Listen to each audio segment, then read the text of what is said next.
तो बंटवारे से लेकर आत्मनिर्भर भारत क्या है, भारत की सोच, आने वाले युवा पीढ़ी के लिए रोड मैप, ये सब प्रधानमंत्री बोलते हुए। शशि जी, एक कमेंट जल्दी से आपसे लेते हैं, क्योंकि बंटवारे से लेकर उन्होंने पोलियो वैक्सीन वर्सेस कोवैक्सीन, वो भी आज इस मंच से कहा है। प्रधानमंत्री की अंजना सबसे एक जो उनकी यूनिक क्वालिटी है वो ये है कि वो हमेशा फोकस्ड रहते हैं।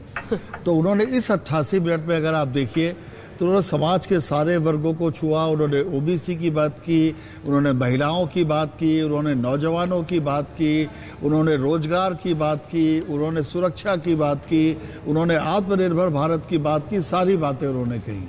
और उसमें वो कभी भी, चूंकि ये मौका डायरेक्ट अटैक करने का नहीं होता, लेकिन उन्होंने इशारों में ये भी कह दिया कि पोलियो वैक्सीन के लिए कितने साल लग गए थे, कितनी परेशानी हुई थी, हमने किस तरह से इसको ओवरकम किया, वैक्सीन बनाई।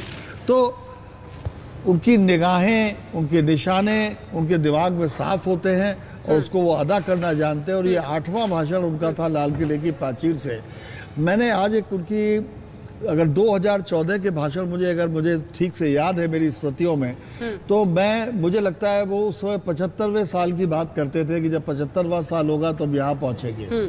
आज जब हम 74 साल पूरे कर चुके हैं और अमृत महोत्सव वर्ष शुरू हो चुका है, तो उन्होंने आज 100वें वर्ष की बात की, क्योंकि वो एक लक्ष्य की बात कर रहे थे। आने वाले 25 साल पर भी क्लेम कर दिया। आने वाले 25 साल की भी उन्होंने इस क्लेम पर कर दिया। बोलेंगे। और इसमें इसीलिए उन्होंने सबका प्रयास जोड़ दिया उसमें।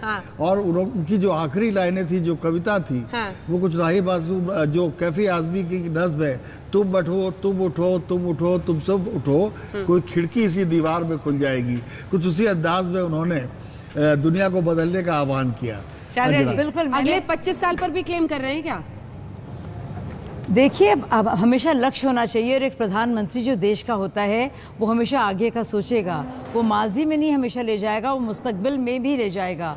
तो जैसे कि कैफी आज़मी का जिक्र किया शशि भाई साहब ने, मैंने मैथिली शरण जी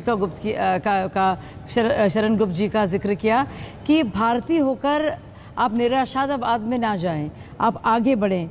लेकिन मुझे अफसोस के साथ कहना पड़ रहा है कि अमृत महोत्सव में भी कहीं ना कहीं विष आ ही गया, कहीं ना कहीं देश को नीचे दिखाने का मौका आ ही गया। और मेरे कांग्रेस भाई के जो प्रवक्ता हैं, मेरे भाई हैं, उन्होंने इतनी नकारात्मक बातें कहीं, बजाय ये सोचने के कि आज के दिन, कम से कम आज का दिन जो कि आज़ादी का दिन है, जो कि हमारी युवा पीढ़ी को सलाम करने का दिन है, जो कि हमारे खिलाड़ियों का और हमारी युवाओं का और हमारी बेटियों को सलाम करने का दिन है, उनको प्रोत्साहित करने का दिन है। आपकी स्मृति में 2014 को याद आता है शशि जी? एक चीज़ मुझे याद आती है, लाल किले से क्या बोला था 2014 को, जब मैं अलग थलग बैठी थी, एक बहुत अलग पार्टी से छोड़कर एक साल में मौन की उसमें थी, अवस्था में थी।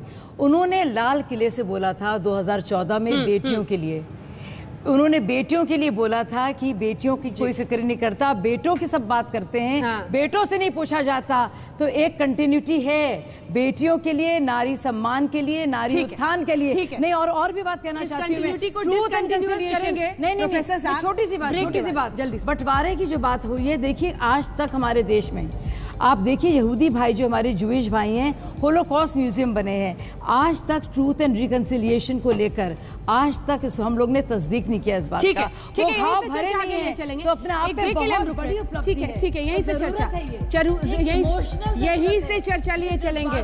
ठीक है, आप खूब जज्बाती हुई, उन्हीं जज्बात के साथ प्रोफेसर साहब भी जवाब देंगे। एक छोटे से ब्रेक के बाद हम रुक रहे हैं।